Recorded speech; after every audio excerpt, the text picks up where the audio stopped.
Welcome to the MIM Podcast. I'm Adam Norman, founder and CEO at MIM, where we're on a mission to create the best major incident managers in the world.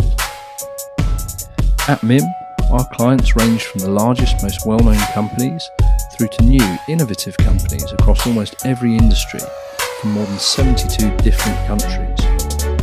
You're going to hear about the best practices, strategies and tactics, how companies deliver major incident management excellence, some of the challenges they face, and different views on major incident management from around the world, as well as how major incident management is constantly evolving. On this podcast, we go deeper, interviewing professionals from the community. Our hope is that you will leave this podcast with some new ideas and a greater passion for major incident performance. In this episode, our guest is Robert Ross. Robert is the CEO of FireHydrant, an instant management platform. We discuss FireHydrant and Robert's journey in building the company. We hope you enjoy the show. Bobby, hi, how are you doing? Doing very well, Adam. How are you? I'm great, thank you. Great, thank you. We were talking before. You look very smart, all branded up in rather cool FireHydrant gear. So it's no secret as to which company that you work for and own. I like to be like a race driver where it's very obvious who their sponsorships are on my jacket and everything. So glad it's coming through. Yeah, I mean, you've definitely got a Formula One driver kind of cool look going on. So yeah, I can see that.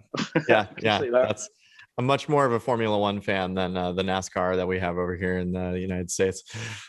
Okay, so have you seen the Netflix series Drive to Survive?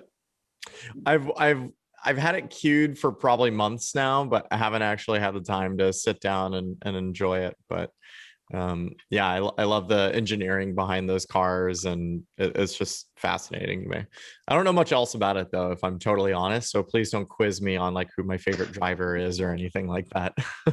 so I've been into cars since I was a young lad. Before I could drive, I can remember spending hours and hours sat there drawing and always had a passion for cars and the noise and the fun. And then when I could get into cars, into a bit of time on the tracks, nothing of any substance. But likewise, I've always enjoyed from the outside Formula One, but never really just sat and watched it. And what's really interesting, not properly, and certainly wouldn't call me a proper fan, but this Netflix series has got me absolutely hooked. So it's all narrative and storytelling. It's some of the best storytelling I've ever seen in that kind of a docu-series. And it's really exciting. So it gets you hugely invested in the characters and the business of Formula One. It's really interesting. So it'll even show some money troubles or sponsorship loss and even some of the press stuff that goes on. So it's huge recommendation for anyone who enjoys that kind of thing. But it's actually now got me quite addicted, and they go a lot into the engineering and the cars, and you see kind of the people behind the drivers. Yeah, and it's really quite special actually. It's been done absolutely phenomenally well. And like yourself, I never have time to watch these things, and so I'm really specific about what I watch. But after I saw that first season, now every time I think we're on season 3. I've finished now, but I'll literally have to binge watch it because otherwise we're obviously too busy. But so when I get some time, I'll literally sit there and watch it. But definitely a recommendation. So anyway, thanks ever so much for coming on the show. First of all, this is sometime after, but congratulations, FireHydrant, for people who don't know, actually won Software Innovation of the Year 2020. Which was great. Some of you may know. Those of you that don't, they won. Really interesting company, and was very keen to have you on the podcast just to talk about what FireHydrant is, what it does, and how it can help the community. So before we get into all of that, would you mind introducing yourself? Yeah. So my name is Robert Ross, but people like to call me Bobby Tables. Old XKCD comic about dropping a database and somehow became my nickname. So that's where I kind of identify myself online: Twitter, GitHub, LinkedIn, all those places. And but my background is writing software. Started writing little, websites for myself when I was 12 years old. I played a lot of online RPGs, and I made websites for those. I made tutorial websites to teach how to make websites, which was very meta because I was teaching myself how to do that and then teaching others. It was a linked list of education. And where, my career kind of took me through many jobs. I worked at a few consultancies. I worked at small, product companies in the past. But notably, my last two jobs, I worked at DigitalOcean, was relatively early. They're not like, the first 5 people, but first like 75, I want to say, or something like that. So relatively early at DigitalOcean. And then I went from DigitalOcean after just over a year to Namely, which is a HR software as a service. And I spent 3.5 years there. But for the last many years of my career, I have been an on-call engineer.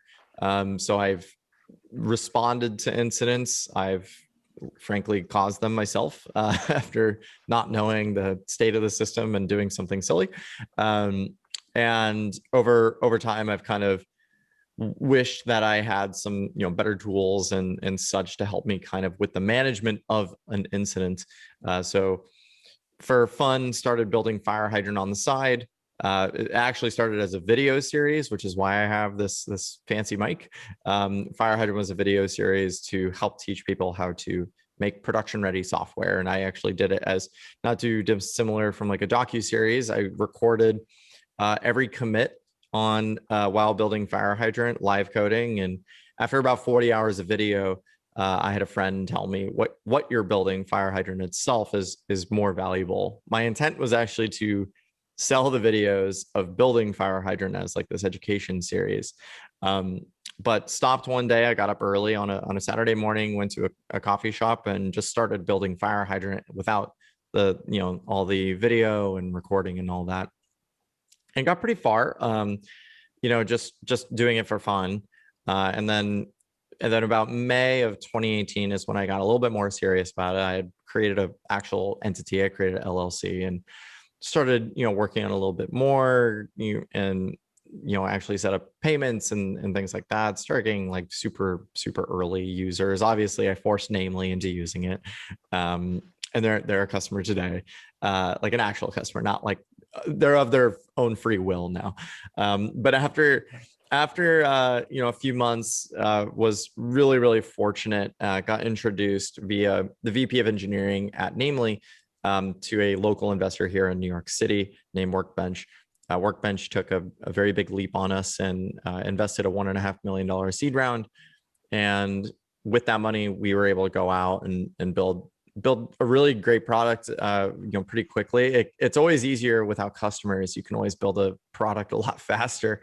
So we got a lot done. And when I say we, it was my 2 co-founders, my longtime best friend, Dylan, and my other best friend, Daniel Condomiti. And we started building this tool. And, since then, one of our earliest customers, LogDNA started using us, and then LaunchDarkly started using us. And we've gotten larger customers, really exciting companies, and really innovative companies. I think that's what's been so cool about FireHydrant, is being able to work with these, innovative companies that like using newer technology. And after about 2.5 years now, we have dozens of customers where we're serving many problems, and we see hundreds of incidents being managed on the platform daily in some cases. But yeah, that's a little history about FireHydrant and myself. Well, that's okay. So that's incredible. So you never set out to build this as a company. It started no. The company was an education company that I had. Yeah. Like I had like an online tutorial website, and I had some stuff that I had published on there. I had like a Docker tutorial when Docker was like very, very greenfield, and then FireHydrant was on there too. So I actually have the original like 40 hours of video of building FireHydrant. It didn't get very far. Like it didn't really make it past logging in. Like it built registration, logging in, and like create components. And I think that was it. I don't even think I got to the incidents part before I stopped recording. Oh, wow. So that's really cool, though. Really cool. Very interesting. So the person who said to you and tipped you off and said, actually, what you're building is more valuable than the series, are they someone who now work for the company or? I don't, at this point, I don't even remember who it was. And I feel so bad. And I hope that person calls me out someday and is like, hey, you owe me something, right? A bit. There's got to be at least right. Yeah. So on, yeah. If you're out there and you hear this podcast, like, please call me out. Okay, brilliant. So there'll be loads of people who obviously are familiar with FireHydrant and what you guys do, but for people who aren't, could you sum up what it does and how it helps people? Yeah. So FireHydrant, we are kind of the center of what we like to say the reliability stack. We're kind of the connective tissue between a bunch of tools that you're already using, and we provide a bunch of other, a lot of other feature set on top of that. So, for example, you're going to receive a page from whatever service you're using, or maybe it's Pitchfork alerting from your customers. And what we do is we're kind of the baton handoff. There's many smoke detectors out there that will make your phone ring and make lights, flash and everything, and tell you that there's an incident. But many of those tools don't really go beyond that. And that was the pain that I myself was feeling is, cool, I got paged and there's not really anything else now. So FireHydrant was started to really help with the management of the incident during and afterward. So FireHydrant, when you declare an incident on our tool, after you kind of, the lights flash, noises go off, you say, yep, this is a real incident. You declare it, and you can use our Slack integration, do it right within Slack, or you can use our API. You can use our integrations with one of the alerting tools, VictorOps, Opsgenie, PagerDuty, whichever. And what we do from there is we will run a runbook. And your runbook is a defined process that you get to define. And you can say, if it's a Sev1 on production, run this play. And it's basically create a Slack channel, create a Jira ticket, link that Jira ticket to the Slack channel, create an update on status page IO. We also have our own status page product, and notify the customer support channel in Slack and send an email to the CEO after 30 minutes. And a lot of that, if you think about all of those little things, they do amount to a significant amount of time. But the thing with all of those things is not a single one of them is mitigating the problem. It's process. And, imagine you're on a plane and the engine goes out, and the pilots are like, oh, we have to run all these other processes before we can deal with that. And that's the problem we're trying to solve. We're trying to get all of the necessary but slightly bureaucratic process out of the way, so you can start to really focus on mitigating the incident with your team. And our Slack channel, that we create a dedicated Slack channel if you are using Slack, and any messages you're sending in there do get put into FireHydrant in a timeline. So after the incident, post-incident, you go into your retrospective. We don't like the word post-mortem. It's gross, and nobody died, hopefully. So we say retrospective. That's where your timeline kind of exists, because FireHydrant was acting as the fly on the wall during the incident. And anything you were saying, any attachments, any screenshots you put into that dedicated incident channel that we created for you will end up in your timeline automatically. So there's this really nice flow from declaring an incident to running a retrospective, which we also provide the tools. We help you tell the story inside of our tool for the incident. And we have customers that will take that story that they put into FireHydrant in a retrospective meeting and export a PDF, send it to their higher ups. And it's just a really kind of end-to-end tool. And you can link deploys, you can link your services into it, your environments, functionalities. There's a lot of other things on the outset of incident management that our tool also helps with. So, and we're starting to expand a little bit more on those tools too. That's brilliant. Thank you. You touched upon something that I talk a lot about, and we actually built in our training and certification program, the Global Best Practice in IT Major Incident Management. We're 4 pillars, right? So we have process people, tools, continual improvement. And the tool section predominantly is in there. It's the lightest part, just because the market seems to be obsessed predominantly with processes.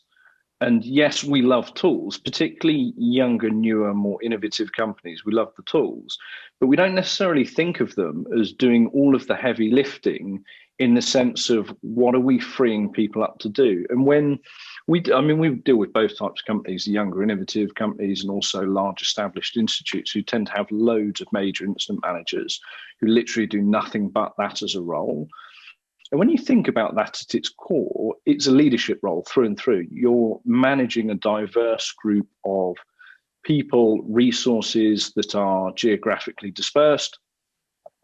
And in order to manage a lot of very intelligent yet complex people, in what is commercially anyway, some of the most stressful situations you can be in, where there's ambiguity of information, the last thing you need to be doing is tons of little distracting things, and having to think about those that pull you away from thinking about how you're leading this group of people. So I absolutely love this. I think one of the things we talk about is leveraging technology and the tools to do all of the heavy lifting for you, so that you are 100% focused on supporting and getting the most from this diverse group of brains that you have, this brain power, and helping them as a team really perform well together. And so I think it's absolutely brilliant. I think it's very much needed, and I think it's great to see more newer companies entering this space, because it's just not a massive ecosystem of companies providing. And so it's really exciting to see more companies like yourselves taking this up, really understanding the problem, and providing real value back into the community. So really cool, really cool. Okay, so you mentioned a couple of customers, but who is it you predominantly serve? Who are some of your customers that you can talk about? Yeah, I mean, we have a great roster of companies, many of which I can't actually talk about. No, one of the ones that I understand. One of the ones that I really admire that has used FireHydrant since its earliest days really is this company LogDNA. And I don't remember exactly how many engineers they have, but they're building a really, really great logging tool. And with FireHydrant, they've really used it to its full extent. I mean, they've hooked up deployment tracking into it. They are using our environments and services portions of it more and more. And they really have exceeded our expectations of how the tool would be used. And they taught us ways that our tool was being used that we didn't expect. For example, they were the first ones that we saw using environments as customer environments. We didn't really anticipate that. We saw that our experience environments where you have production, you have staging, and we kind of had a narrow-minded view of what an environment was. And it's kind of silly because we even worked at companies that had environments that were dedicated to customers. And LogDNA was using that use case. And it's something that I think goes a little unsaid, is that environments are this piece of the puzzle of incidents that is not talked about. And they kind of opened our eyes to that. We've also seen customers replace internal tools as well with FireHydrant, because internal tools, if it's not part of your core business prop, it's something that you probably shouldn't build and maintain unless you have really the resources to it. You have core knowledge that you don't feel safe giving to a vendor. That's a totally valid reason. But a lot of we come across many companies that build tools internally because nothing existed. And now, we kind of came along and helped them replace it. But one of the things I think is important to note here is that our API is a really big reason why we are doing what we're doing. We wanted something that was people could plug into and do really interesting things that we weren't expecting. Because I think if you restrain people to only a UI, you're kind of keeping them, you're stifling their creativity in many ways. I mean, this is a really wild answer for what you're asking, but yeah, I mean, I would say that a lot of people are replacing internal tools with FireHydrant. That's a pretty, we're seeing that use case more and more, actually. That makes a lot of sense. Yeah, it always surprised me how many companies were building internal tools, even for things that actually existed. So some of the direct communication tools exist. I'm with you. Absolutely, you understand if there's sensitivity of data and there's real requirement or even regulatory challenges around that. But if there's not, you just think you're missing out. At least if you choose to partner with a good company, of all of the learning from companies all over the world who are essentially feeding back into the company like yourself, who is just going to exponentially get better and better every single year. And so to build on your own, you suddenly miss out on this huge input of rapid evolution of the tools. And so, yeah, I'm absolutely with you. It almost makes no sense unless you have that kind of pressure. So I'm not surprised that a lot of companies would switch. Would you see, because you mentioned PagerDuty, you mentioned Slack, it's great to see, because you often see companies in this space almost go directly opposed to one another. It's really cool to see you guys integrating essentially people's major instant tool stack and playing really nicely with all of them. So you must have quite good relationships with these companies in order to set that up. What do they make of FireHydrant?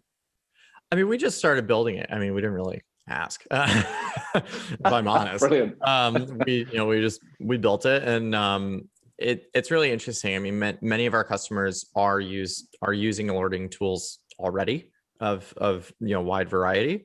Well, I think we've seen every alerting tool on the market. Our customers are using. The ones that we integrate directly with are PagerDuty, OpsGenie, and VictorOps. We don't really know what they, we know that our customers have said interesting things like, it's interesting that these tools didn't come naturally to these tools. And I'm not coming off in a way that, it sounds arrogant. I'm, trying to dig on PagerDuty and these other great companies, but we kind of took things into our own hands and started building it ourselves. And we do have a bi-directional integration with PagerDuty. We can create alerts in PagerDuty. We can consume them. We can import services from PagerDuty. We have a very tight integration with them. We consider it like a very first-class integration with PagerDuty. And with Slack has built a really amazing platform, honestly, to build applications on top of. And they've enabled us to do things within the tool you're already using, just by using these amazing, like really well-built APIs. And we even took inspiration from their APIs as well. We have an API first principle just because it made it so obvious that, you can do so much more with a tool when you expose everything as an API. And we have that principle at FireHydrant. But yeah, I mean, these tools, we don't really quite know the opinion, if I'm completely open and honest here. Okay, so that's really interesting. So you may or may not know. So we know, in particular, we know PagerDuty quite well. They've been involved in fact, all of the MIM virtual expos that we've done, so the big conferences for major incident managers. And so really, really interesting to see. And they're obviously doing interesting things. So it's okay, very interesting. Very interesting. So if you don't mind, I'm really quite fascinated by your story of, so I didn't know this, by the way. So I didn't know that the company was spun essentially from something completely different, and the learning courses. It's really interesting. But what was it like when you first decided to really take this seriously and say, we're going to make something of this? And what was it like in particular when you first started thinking, right, let's go and seek some investment? What was that process like? What was the experience like? Yeah, it's when FireHydrant really started becoming a real thing, where I was dedicating a good amount of my life to it. I was still working a full-time job at Namely, and they knew that I was building this. I had it signed off legal. I used my own laptop and everything, separated the kingdoms as far away as possible. And but I was getting up very early, sometimes 5:30 in the morning to get up and work on FireHydrant, and then I would go to work at Namely. I would come home, I'd work on FireHydrant, and I did that for a number of months. And the amount of software that was kind of built in that time, I kind of look back, and I remember I took a screenshot one morning, probably around June or July, like when I really started to get serious with it in 2018. I took a screenshot of a page and I sent it to my friend group in messages, and a friend replied, "That's starting to look like a real product." And I remember that it was like a very clear, like it's a very clear moment in my head. I even remember what the screenshot is, and I think that's what kind of kept the engine going for me, was seeing that this idea was manifesting into something that was real. And at that point, I actually had no consideration for fundraising, and I hate admitting this because people always, like, venture-backed companies, they love hearing the story, like, how many doors did you have to knock on before someone finally took a call with you to raise capital? And I feel so bad because we just had the most fortunate situation possible. Like, VCs that discovered us, that we really liked where their head was with the space, and we're trying to make an investment in the space because we think that it's a real thing. They were looking for what FireHydrant was, coincidentally, and we're so lucky for that, right? Like, that doesn't happen often. You don't hear that story very often at all. So and then after a year and year and a few months, we did do our Series A, and that was a much more formal process. Like, for the Series Seed, we didn't even have a pitch deck. There was no pitch deck. There was nothing. There was no financial model. It was a true risk. Like, we're just gonna raise this round and let's see what happens.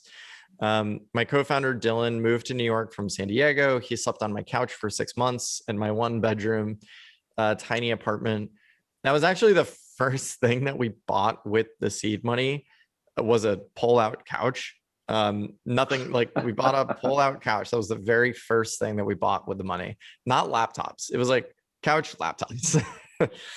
And he got to New York. We bought the couch. And then he slept on that couch for over 6 months in my tiny 1-bedroom apartment in New York City. And then once the company got traction, we got some early customers. We had built a product that did what we started to seek out to build, and it was working. That's when we did go into a formal process for a Series A, and that's where I learned a lot. I would say that's where I probably learned more about it than the Series Seed, for sure. Ran an actual process, did the formal pitches, had a pitch deck, and did all that, and learned a whole lot. And then we raised our Series A with Menlo Ventures, and that was they led the round. It was a $8 million round. So I had both sides of it. I had like the just stupid luck, and then I had, okay, time to learn how this actually works. And it's a little scary to do that, because that's like the very serious, like, that's a serious round. Your Series C, everyone knows it's a risk. All right. And the investors that make those risks, they kind of acknowledge, like, I'm not gonna, like, 9 times out of 10, this probably is not going to work. But when you go to a Series A, they want to see maturity. So we didn't have that, like, practice round in the seeds. We had to learn a lot to get into the Series A. But luckily our investors were really supportive, and we were able to get it done. So how did you find that? So when it started to get serious and you had to properly pitch and get organized, how did you find that experience? Was it tough?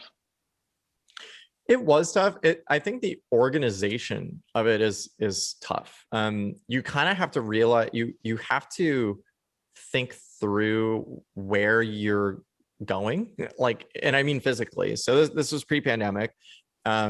Back in, I think, January of 2020 is when we really started that process. And I had a Google map. I had a custom Google map of all the offices of the VCs, and I had a plan where my hotels were on the West Coast to maximize my efficiency, and I had to cluster them, and I'm like coordinating this song and dance while trying to also build FireHydrant. And it's really, it pulls you in a lot of directions.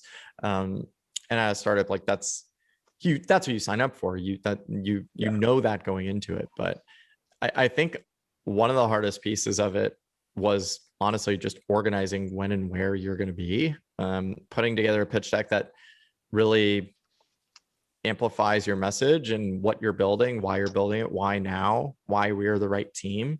Those are all things that we're learning experiences, and glad that we did it. So for the next time that we go into that process. Yeah, I'm sure a lot of people, I mean, I mentioned before we started the show, it's a really innovative space, and I think it's just full of creators and makers. So I think so many people would be really interested in both hearing about the beginnings and how this started, but also hearing about that. So what would you say has been the hardest part of creating, growing the company to what it is today? What's been the toughest thing? Yeah, I can give my personal, I'll give the company. So I think for myself, not to keep talking about myself, but like one of the things that was tough for me and ultimately for the business was stop being an engineer. It is a different job that the business starts to need. And as someone that wrote code for a long time and wrote a lot of systems and broke a lot of stuff, you want to be on the front line. You want to be building the product. You want your text editor open. And that was really hard to let go. So you start to hire a team, and we hired engineers, we hired UX people, designers, and now engineering managers. Like we have layers in the business. Previously, it was just me and two friends building FireHydrant for fun. And in the earlier days, right, and building a company.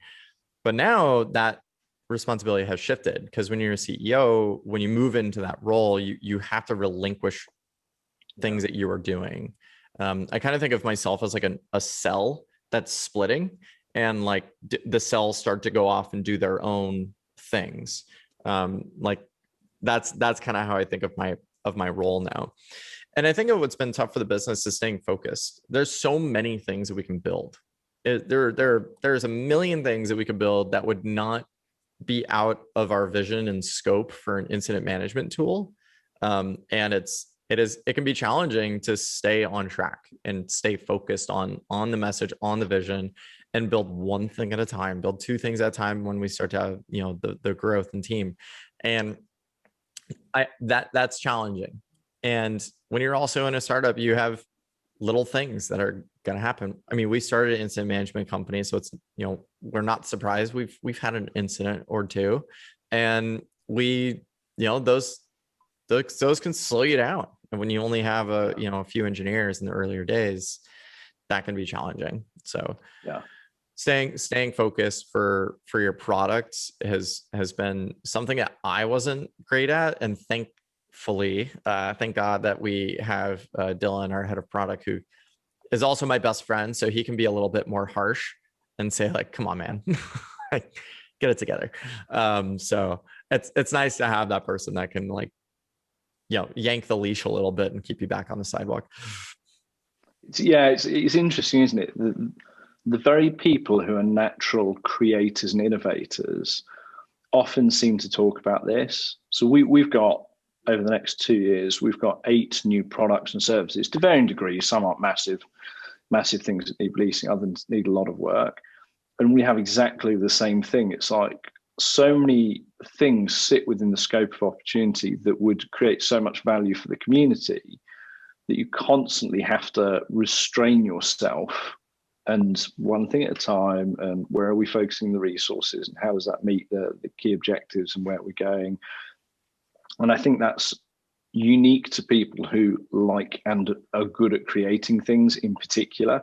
I think they really struggle. I think if you're, let's say, a professional CEO, meaning that your path was never to essentially build something, but come in and administrate a company, it's just a completely different thing. If you're someone who founds companies, creates companies, there's this part of you that absolutely loves it as well. So I definitely feel your pain with that. That's something we're constantly. So my ops director, Emily, who's absolutely brilliant, is the one who can be quite tough with me. You mentioned about your co-founder.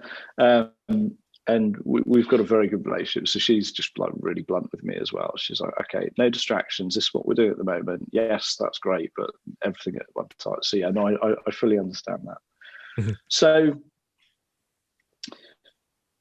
you talk about other people around you and being able to stay focused. You personally, do you have like a daily routine that you go through, or anything that you structure yourself? Are there any habits or rituals to stay focused and effective? Yeah, so I used to. I used to be a lot more regimented, if I'm honest. And then as the chaos kind of ensued, as FireHydrant grew and more people came on and the problems got, changed all the time, changed every day. Some of the routines have actually vanished from my life. I actually managed to finally exercise this morning for the first time in quite some time. But yeah, it's been challenging actually to maintain that routine. I feel like I should create like a FireHydrant run book that can like help me do my routine every single day. It just tells me when to do it. But yeah, it's that part honestly is hard for me because I feel like I'm a little squirrely sometimes, and I get distracted really easily. So yeah, and also being cooped up for a year doesn't exactly help with your attention span. No, not at all. It's interesting. I had the same thing, and I've always enjoyed exercise and training, have various outlets, but I just had to get up early, and I was already getting up at like 5:30 most mornings, and I was like, okay, I'm going to run a mile every single day, like, and then weights 3 times a week, and I've just got to get religious about it. And I actually find that it quiets my brain, so the distractions and like the speed of my brain that it moves at and trying to run off and create new things, I actually find that it really calms me down. The second I kind of realized what was going on, and I was like, oh, actually, this makes me perform better. So it's almost like I have to do it. So I almost treat it as valuable as work now. And it really, I mean, I've got quite a, again, I get distracted quite easily. So that just really helps with me. So I fully get that. I just realized how out of equilibrium I was getting when I wasn't staying on that. But it's interesting, isn't it? Because I just found I had to eradicate. So the busier we got and the more success the company had, and the more clients we were privileged to serve, I just realized, because I've got a young family as well. So I think I mentioned to you before, I've got a 3-year-old daughter and a wonderful wife. And so I was like, okay, I literally am just going to have to cut so much out of life if we're going to keep going at this kind of speed and pace, and I'm not going to break. So hence, like saying about the Netflix thing, I mean, I literally don't watch TV. If I do, it is like that. I'll finally have a bit of a rest after some kind of a sprint that we've been working on a product. And I'll go, right, I'm literally going to take like half a day and just binge watch something after a couple of months. But it's, So no, I sympathize. So coming back to the company, where are you guys headed? What's the future for FireHydrant? So yeah, it's a great question. And our vision for the business that we, say all the time is we envision a world where all software is reliable. And anyone that works in software probably hears that and goes, yeah, right. And they're fine. They're right to think that, right? Like software is a very complex beast that we are building and maintaining and ingraining into our lives even more. And so the vision, all software, a world where all software is reliable. What does that mean? We want to continue to build tools and a platform, not just tools, a platform where people can build on top of and manage their software in such a way that they're able to get more and more and more reliable. Reliability, 100% reliability is not a thing. And we say that you're never going to have the entirety of your business, you're never not going to have an incident, right? So, and we recognize that, and many of the tools that we want to build all fall on that line of providing teams with an extension of themselves that they can plug into either through APIs or behavior change, or integrations, with Slack as an example, to help them achieve more reliability. And reliability is an interesting term, and I think it's important that we clarify how we think of reliability. Reliability is not an engineering metric.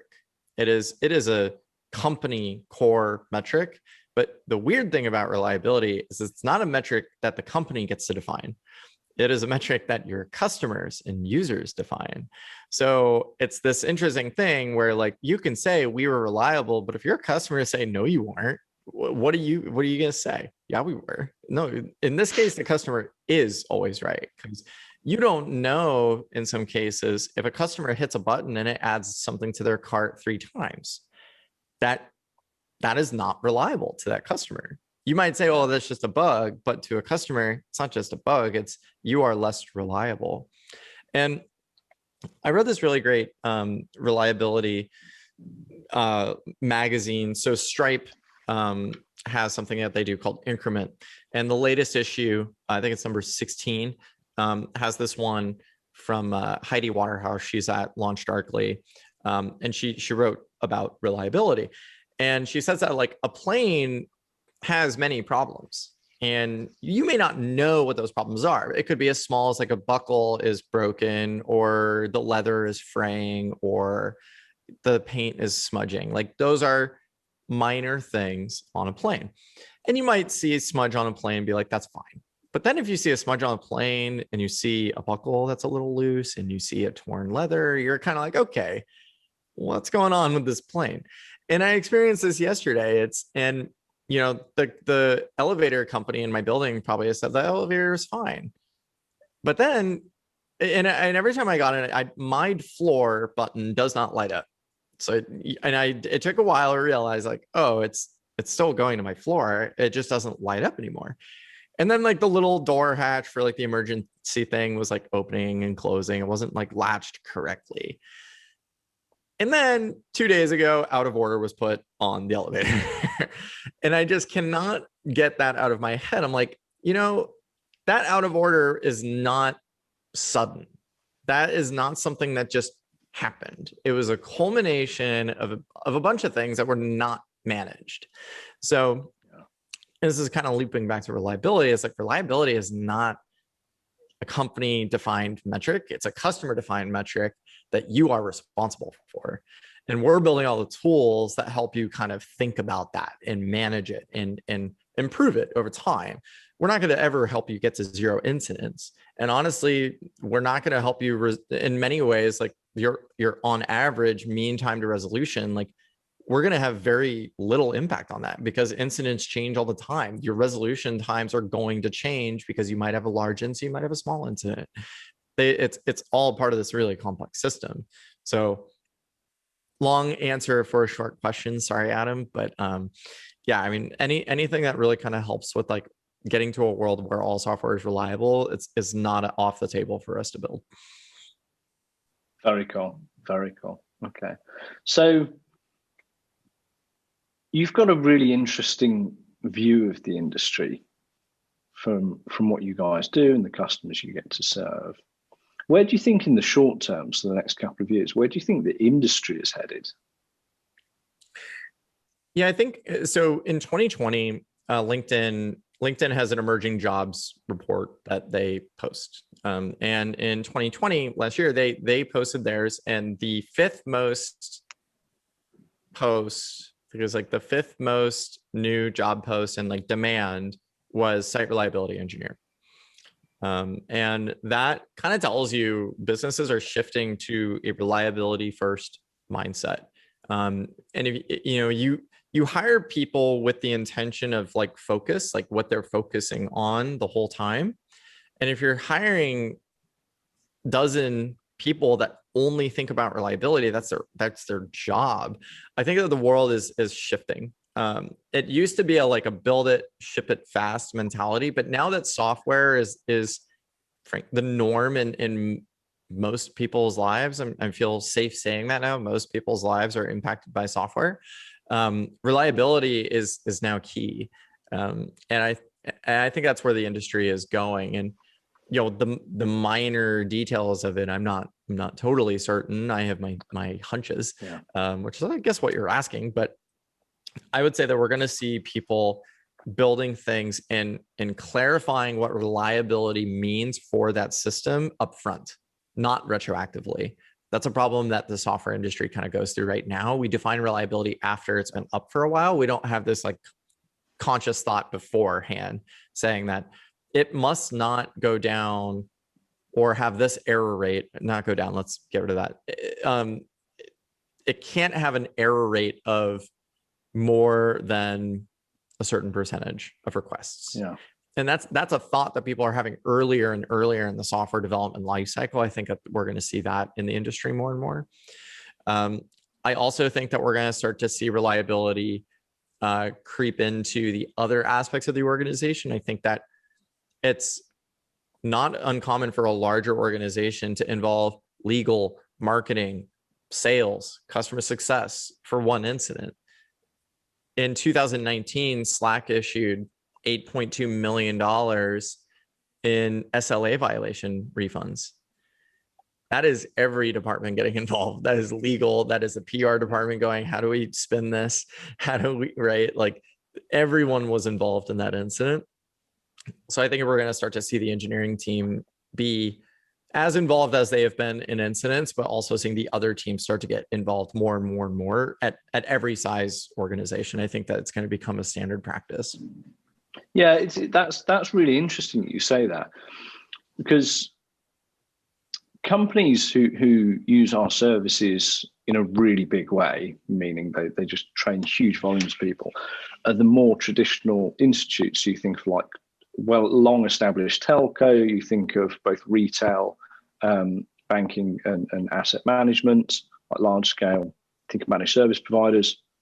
They used to have huge complexity in their systems and infrastructure, and they've got loads of legacy systems. So the likelihood of things breaking seems to go up quite substantially. It took ages, but we were driving this. We were like, why are your social media teams not having very close relationships with your major incident teams? Yeah.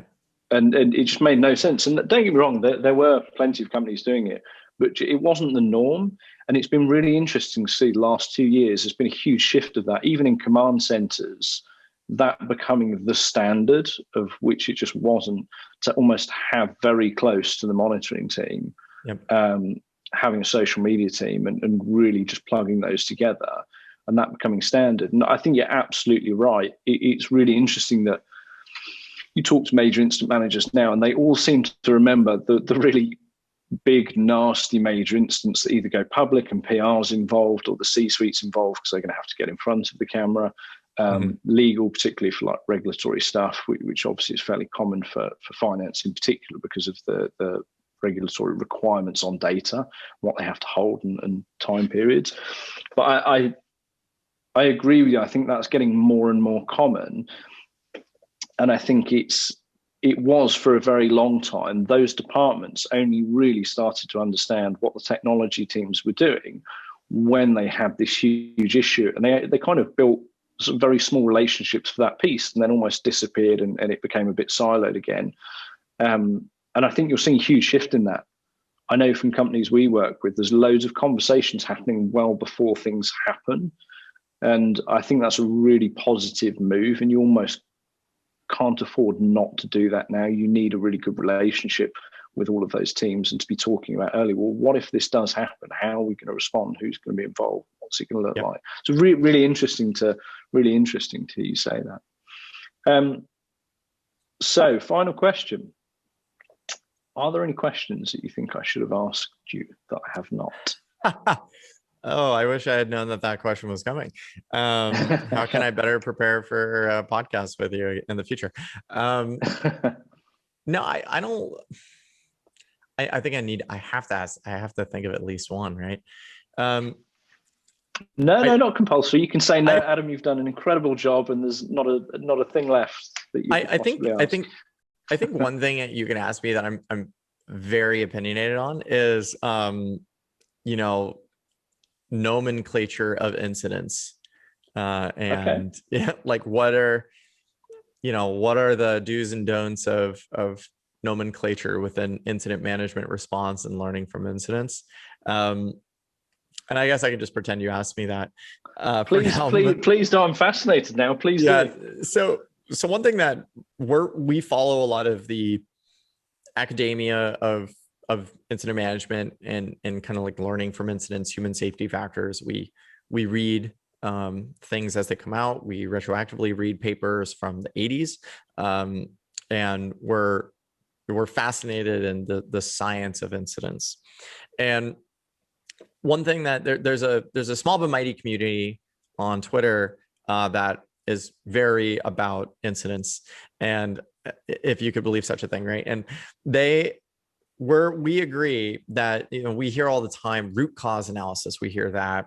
We hear, you know, what was the root cause of an incident? We hear postmortem. You heard my opinion on that, and we hear a lot of stuff that we feel like we can do better in terms of the words that we use and the meanings behind them. So our opinion is that don't do a root cause analysis, do a retrospective with a core focus on learning as much as you possibly can. And what that's contradictory to is postmortems, root cause analysis. Like those are the terms that are pretty common in the industry right now. You know, oh, we have to do an RCA. And the problem with an RCA is like root cause. It's many things that contribute to an incident. So there's no such thing as root cause. It's multiple contributing factors. That's something that we say very, very consistently. And our product has that terminology as well. So we're very opinionated about that because, you know, an incident is really just the mixture of a bunch of things resulting in an incident, right? In the same way that my elevator broke, that elevator is out of order, not just because of one thing. It was a bunch of things that contributed to it. Oh, we didn't do maintenance on this part of the elevator. We missed a scheduled maintenance. We would have caught that button, and maybe that would have made us go, wait, if this button's broken, is something else broken? And then you catch it beforehand, right? Like there's a whole lot of reasons that go into an incident. In the same way that, you know, causes rain. It's a mixture of, is there clouds? Is it the right pressure? Is there a right stuff in the air to make it rain? Incidents are no different. There's no root cause for rain. And so those are some of the like stronger opinions, I would say, and would like to use this opportunity to get those a little bit more out into the world. But yeah, that's the one thing that you probably wouldn't have asked, but I'll answer. So anything else? No, nothing comes to mind. I think you asked a bunch of great questions. It was fun to tell a story, about FireHydrant. Don't get to say that in public very often in a forum that makes sense. I could just, start talking about it, but no one really wants to hear that in many ways. So it was as I said, I think this community really likes hearing these stories. To see someone who's come from the community, has built a great product, has some great backing, and is doing really interesting things. I think there's a real attraction to that for people, and the story around that. So no, I think that'd be very interesting. So if people want to learn more about FireHydrant, where should they go? What's the best place? So you can go to firehydrant.com or .io. .io is the original, .com will redirect. But yeah, that's where you can find us. You can also find us on Twitter, FireHydrant at FireHydrant.io. Still trying to get that at FireHydrant. Yeah, that's where we are online. And I'm happy to, if anyone wants to email me, I'm Bobby at firehydrant.io, and happy to answer any questions that folks have. Bobby, thank you ever so much for your time. Really appreciate you coming on the show. Really interesting conversation. Look forward to speaking to you in the future. Likewise. Thanks so much for having me.